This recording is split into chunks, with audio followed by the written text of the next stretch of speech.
अयोध्या नगरी में सूर्यवंशी राजा दशरथ का राज्य था। उनके शासन में प्रजा बहुत सुखी और समृद्ध थी और चारों ओर शांति और न्याय का बोलबाला था। राजा दशरथ के पास 3 पत्नियां थीं, कौशल्या, सुमित्रा और कैकेयी। वे उनसे बहुत प्रेम करते थे, परंतु इतना वैभव, कीर्ति और प्रेम होने के बाद भी राजा दशरथ के मन में एक गहरी पीड़ा थी। उनकी कोई संतान नहीं थी और यह चिंता उन्हें रात दिन सताती थी कि उनके बाद अयोध्या का उत्तराधिकारी कौन होगा और उनका वंश आगे कैसे बहेगा। अपनी इस व्यथा को लेकर एक दिन वे अपने कुलगुरु महर्षि वशिष्ठ के पास गए। यह और उनसे अपनी चिंता व्यक्त करते हुए उपाय पूछा। महर्षि वशिष्ठ, जो कि त्रिकालदर्शी थे, राजा दशरथ को धैर्य बौंधाते हुए बोले, हे राजन, आपके भाग्य में पुत्र सुख अवश्य है।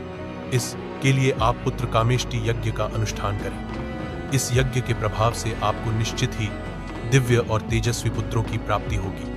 गुरु वशिष्ठ के कहने पर राजा दशरथ ने महान तपस्वी रख ऋषिशृंगी को, जो इस यज्ञ को संपन्न करने में सक्षम थे, बड़े आदर और सम्मान के साथ अयोध्या आमंत्रित किया। शुभ मुहूर्त में सरयू नदी के पावन तट पर पुत्र कामेष्टि यज्ञ का विशाल आयोजन किया गया।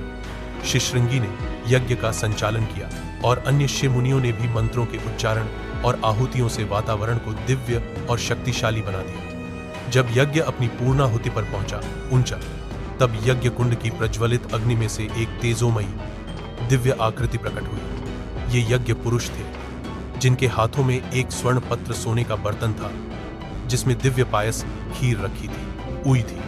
उन दिव्य पुरुष ने वह खीर से भरा पात्र राजा दशरथ को देते हुए कहा, हे राजन, देवता आपके यज्ञ से प्रसन्न है। इस खीर को आप अपनी रानियों को ग्रहण कराइए। इसके प्रभाव से आपको आपके मनोवांछित कुल का नाम रोशन करने वाले तेजस्वी पुत्रों की प्राप्ति होगी। ऐसा कहकर वह दिव्य पुरुष अंतर्ध्यान हो गए। राजा दशरथ आनंद और कृतज्ञता से भर गए। उन्होंने उसने केले के पत्ते को श्रद्धा से सिर पर लगाया और उसे लेकर अपने महल की ओर प्रस्थान किया, जहां उन्हें यह खीर अपनी तीनों रानियों में बांटनी थी।